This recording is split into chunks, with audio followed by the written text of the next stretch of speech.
imagine teaching my first class at Sherman University. Let's see what you talking about. That season hits hard.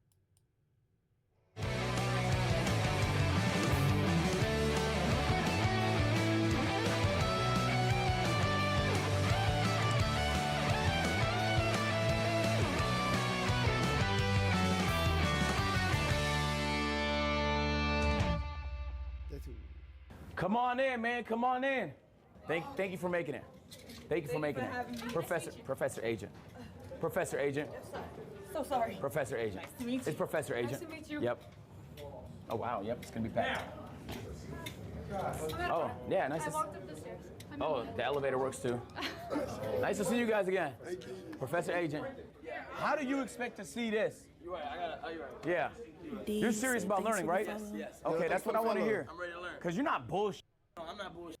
I'm not I'm bullshit. about to say, cause it's a generous, small leprechaun that paid for everybody tuition, bro. Yeah, no, you bro. don't want to bullshit, bro. You don't want to bullshit. I ain't even have financial aid. You know, Donald Trump. You know, they canceled it. See how you get here? They did? Yeah. Oh, shit.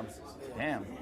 So, Kai's my only hope. Okay, well, hey, we got to get this class started. Just tee up, man. Welcome to Pocket What's Watching up, my bro? 101. What's up, Today, Steven? we're learning how to watch pockets, man. It's pretty simple. By the end of this class, you should be able to look at the person beside you and have an exact estimate on how much money they make as a content creator. It's not hard. All the information is publicly accessible. You just need the framework. So we're gonna do some exercises to help you guys get right so that everybody can become a professional pocket watcher. Okay? I'm gonna give you an example of a rough month I had where I lost a lot of money and then a good month I had where I made a lot of money, just to give you an idea of what my pockets look like so you could better watch other people's pockets. Okay?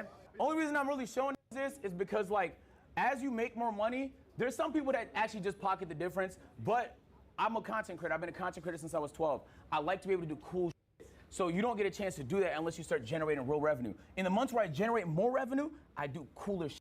In the months where it's a little bit slower, I have to slow it down. It's a business at the end of the day. You can't run out of money, otherwise you have to sell your house. If there's a company I like, I DM them. I DM Cinnabon 4 days ago.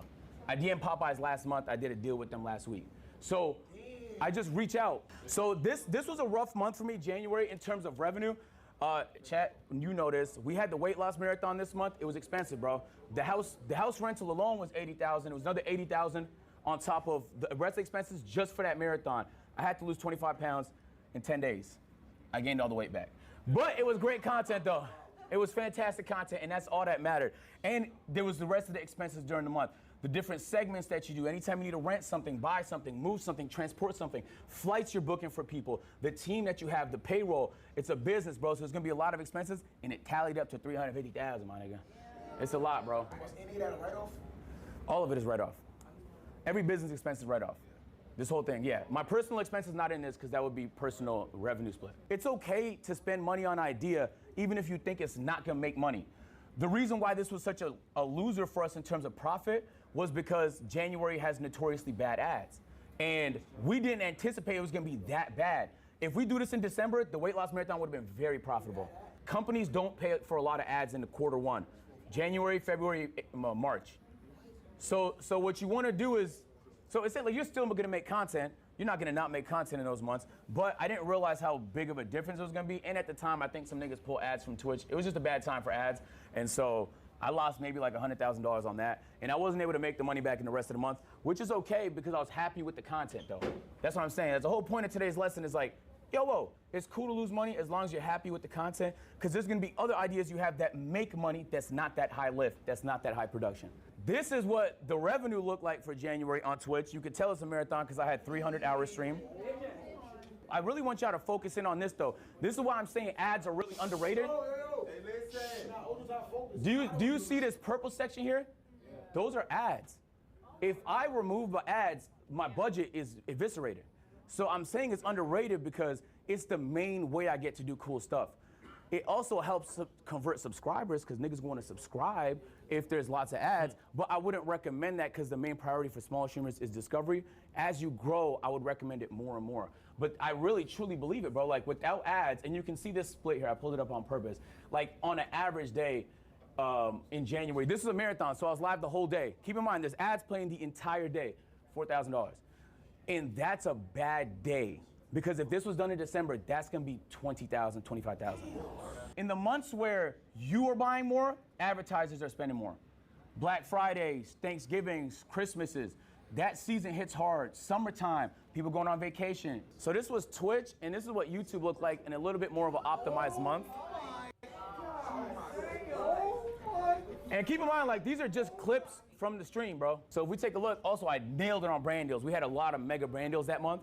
And so the overall revenue was fantastic. Even though we spent 500,000, we still made money. You get what I'm saying? So I spent 500, but I made 800. So that's a winner for us. You want to win more than you lose, because that's how you stay in business. But if you lose, it's not the end of the world. And I really want to say, like, now you have 282,000. What's your next big idea? You get what I'm saying? That's what money does. Like, what's your next big idea? Like, Streamer University, boom.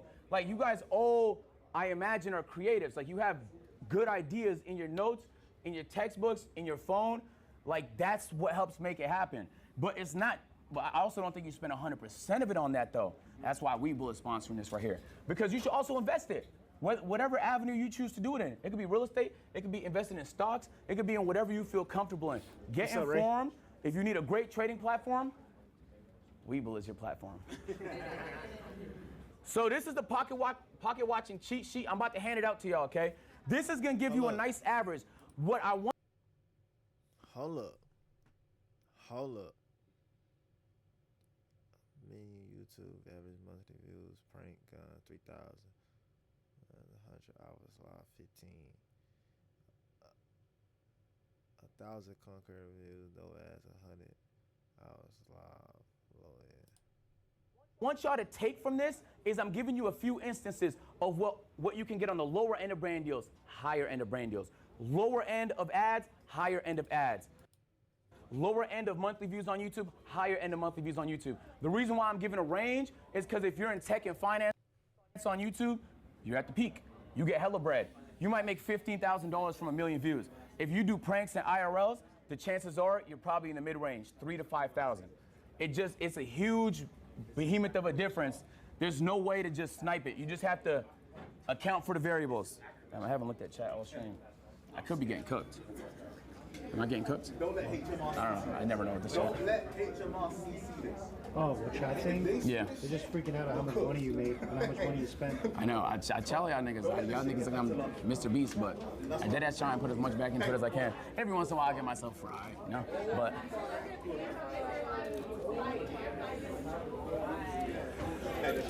depends on RPM. You're right, but the RPM is the range. That's what I'm talking about. You know, finance niggas get a higher one, prank niggas get a lower one. So I want y'all to take a look at this cheat sheet. What you need to understand about pocket watching is that it's all variable. You'll make, hold on, quiet down.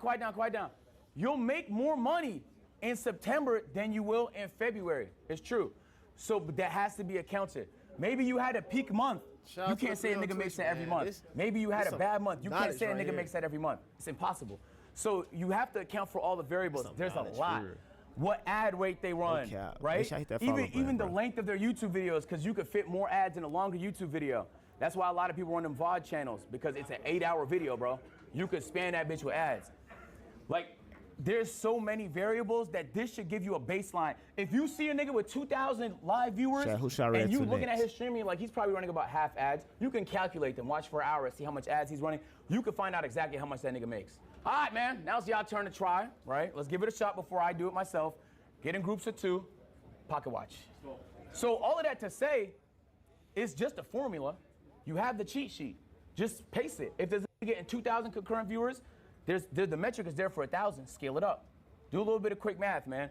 I think there's a lot of money in content. Adrian, Yeah. I just pocket watched Talib, and I'll tell you guys how. Tell me how much you made. So Talib has a secret TikTok account. So that TikTok account, Talib posts 6 times a day. Damn. 1 minute long? He makes from that in a month. He makes $134,400 in 1 month off TikTok. That Snapchat, he posts 23 times a day because he likes LeBron. So when he goes to Twitter, he makes $35,000 a month. And then from Twitch, that didn't make $340K a month. I love that initiative. Let's clap it up for him. No cap though. Deadass, that's how easy it is. Like, you kind of have a lot of what I do is based on like what I'm hearing, and even what I'm making, I can base it off of that. But you have the knowledge now, like you can pocket watch whoever you want to. I also want to say, like, There's a lot of money in content now, and that's a lot of the reason why people are getting into content. Those are frauds, okay? A lot of you people here, the reason why you got here is because you genuinely enjoy creating content, that you're a creative, and that you want to see your ideas become reality. Facts. And so don't lose sight of the creative aspect because you're too busy chasing money, but don't lose sight of the money because you're too busy trying to be creative.